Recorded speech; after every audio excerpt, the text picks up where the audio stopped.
Friday the 13th, Part 2, has Jason attacking everyone, so Ginny has to use her child psychology she's majoring in to take down Jason. So the positives on this film are the characters are a little more memorable.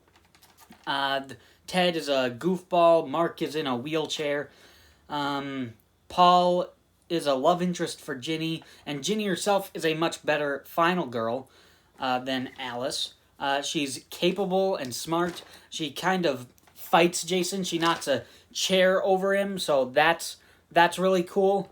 And it feels like she feels like a stronger character, kind of physically, than Alice, because she's going up against Jason. She's going up against a male instead of Alice going up against a 50-year-old woman. So she actually seems physically stronger, and she's mentally stronger.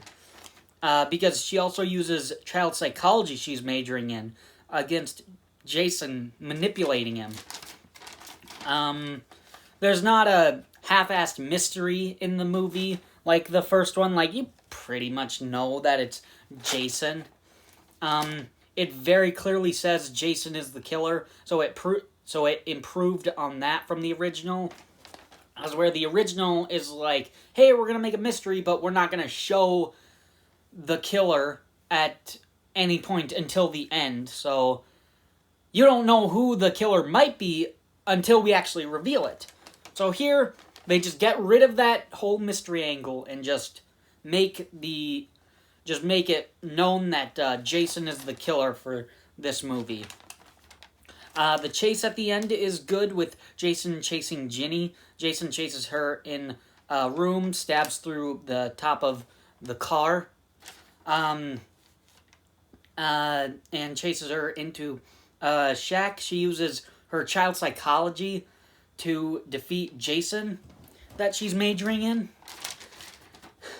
So that's really cool. So that's it for positives. Onto the mixed. The kills are, for the most part, decent, but none of them are spectacular. None of the kills are memorable. They're fine, but not like top 5 franchise material. Now on to the negatives. I don't like the 10-minute recap of the first movie. It uses exact footage from the first movie from the first movie back in 1981, when this movie came out. Maybe they needed it after a whole year, but now that we can watch them back to back on DVDs, it just feels really repetitive and boring. This movie is also very light on story, but that can go for almost every Friday the 13th movie. They churned these out in maybe a year, so they didn't have enough time to come up with a sweeping epic for even just one of these movies, really. And the last negative is, the movie forgets about Ted. He's kind of left at the bar and never comes back. He was a goofball that pulled pranks on people, so you think he would have been one of the characters that would have died from a slasher standpoint. But that's it for negatives. In the end, this is okay. It's decent. It drastically improves on the original, but it's shorter, and it's a little bit better than the original. Ginny is a better final girl, using her child psychology she's majoring in. That's my review on Friday the 13th, Part 2. Thanks for watching.